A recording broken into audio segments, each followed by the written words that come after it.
For a long time now, God has been talking to me about accountability. Um, what is accountability? I thought I knew for a long time what accountability was. I pushed people to get into accountability relationships and to find accountability in their lives. But I guess over the last few months, I have come to realize that I had no idea what accountability was, what it is. And frankly, I'm still learning, but I believe that God is bringing me into a time of living in accountability. What do I mean by accountability? I mean, there are consequences to our actions. Everybody knows this. Some of the consequences are good, some are negative, some are beneficial, some are harmful. And we need to be responsible. I mean, as adults, we need to take responsibility for our actions. And if we don't have anybody who holds us responsible, then we can pick and choose what consequences we want to take. I mean, what price we want to pay for our actions, and think, well, it's only going to hurt me if it hurts anybody, so I mean, what's it matter? This is childish behavior. This is immature thinking. This is immature reasoning. Your actions, whether you realize it or not, do and will affect other people. And if we want to grow as people, if we want to grow spiritually, emotionally, mentally, socially, relationally, every other way, we need to take responsibility for our actions. And we need to learn from our actions, whether they be good or bad, and grow from them.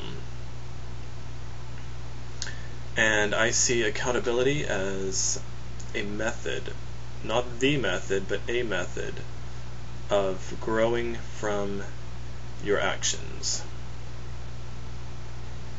Yeah, I guess that's the best definition I can find for it. Growing from your actions. It's a method to learn how to learn and grow from what you decide to do in your life. Because, sometimes we do things, we make mistakes, or we have victories and do good things, but we don't really understand it, we can't interpret it, we can't apply it, we don't learn from it, we don't grow from it. I mean, that's why some people just do the same stupid things over and over again, and you think, why didn't you learn from this the last time you did this? Like people who get DUIs. Why didn't they learn from it the first 2 and 3 times they got caught? Now they don't have a license. Now they're in jail. Now they're facing fines and penalties. Why didn't they learn? Because they did not feel that they were responsible for their actions. They were not held accountable, except by the law. And even then they didn't learn. So I think accountability is vitally, vitally important to learn from your actions and grow from them. Now, a lot of people, especially in the church, push accountability. It seems like accountability has become the new buzzword for modern Christianity these days, especially in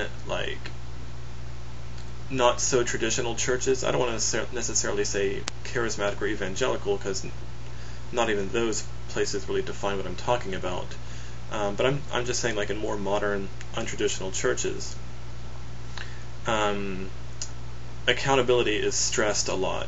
Especially now, I don't know how it is in women's circles, but in men's circles, I mean, it seems like anytime there's any kind of youth or men's group that gathers together, there's always a talk about sex, pornography, and or masturbation. And I mean, thank God for that. Thank God for those conversations. I mean, those things have helped me out more than I can say. And I'm sure that they're helping other guys too. But along with those conversations comes a discussion of accountability.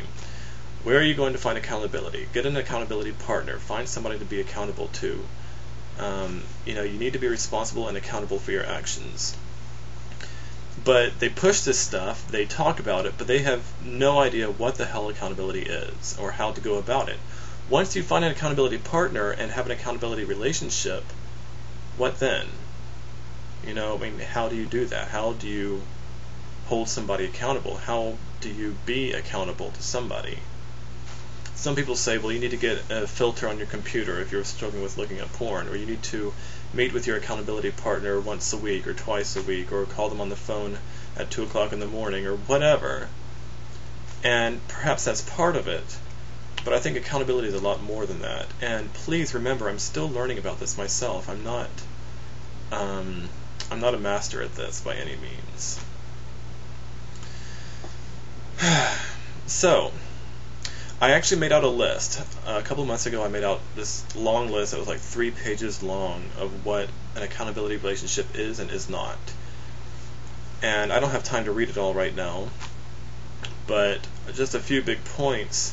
Accountability isn't just a temporary thing. Just because you overcome an issue or a problem that you're dealing with at the time doesn't mean you can stop being accountable.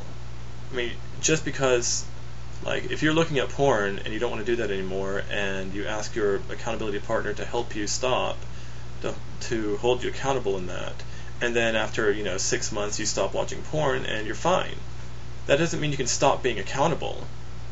That doesn't mean you can stop growing. That doesn't mean you can just stop learning. I mean, there's so many more areas of your life that you can be accountable to and learn from and grow from. I mean, accountability is more than just medicine to take while you're having a problem. Accountability is a way of life. Accountability is how we grow from everything. It's how we live through everything, good and bad. And accountability, when you're holding somebody accountable, and a lot of Christians do this, and I hate this. Don't ever do this. But so often what happens is when somebody is in a Bible study group or a church, or they are in an accountability relationship, and it's a one-on-one discussion thing, and somebody confesses to having a problem with something, and it's usually like a big problem, like a relationship is just falling to pieces, their marriage is breaking up, they are turning their back and rebelling against their parents and running away from home, or they cut themselves, or they are alcoholics, or they're drug addicts, or they're porn addicts, or they can't stop lusting after women or having sex with just anybody, and they need help. They need help. And so that person is coming to other Christians for help. And so often what happens is the Christians just say, well, brother, we'll pray for you. And then they hold hands and pray for like 5 minutes, and then that's it. And that's the extent of accountability. And then like a week later, somebody will ask, so how you doing with that? And the guy is so stressed out and turned off, and he just doesn't know what to do. He's just like, I'm fine, just to get through the conversation, because he doesn't want to have to deal with it anymore and have to face another 5-minute long prayer about shit that doesn't do anything. That's not accountability. Putting a band-aid prayer over a huge festering cancer sore of problems is not going to fix anything. Yes, prayer is a part of helping people, but just one 5-minute long prayer is not going to help anybody. That's just the beginning. That's just to start things off. You need to call them up. You need to visit them. You need to check on them, and not just to bitch them out when they screw up, but you need to be there to love them and to celebrate with them in their victories, and to help them and love them and support them through their hard times and their weaknesses, and to show them friendship and to show them unconditional love. You need to be there to show them the love of Christ, whether they are doing very well or whether they are in the pits of sin. Okay, you need to be there for them. That is accountability. Accountability is not just to be medicine to somebody who's having a problem. It is your lifestyle to be your brother's keeper. In the book of Genesis, when after Cain killed Abel, his brother, God asked Cain, where is your brother? And Cain said, he had some smart-ass remark like, am I my brother's keeper? Should I know where he is? Psh, that's not my problem, bitch. Look, you are called to be your brother's keeper. I don't care if it's your biological brother or your spiritual brother in the faith. You are called to be your brother's keeper, and that is accountability, and you are responsible to that. And that is your duty in Christ. So anyway, that's just the tip of the iceberg with accountability, but I just wanted to share that with you, and I might have more to share on this later on in the future. But until then, love and blessings. Have a good night. Bye.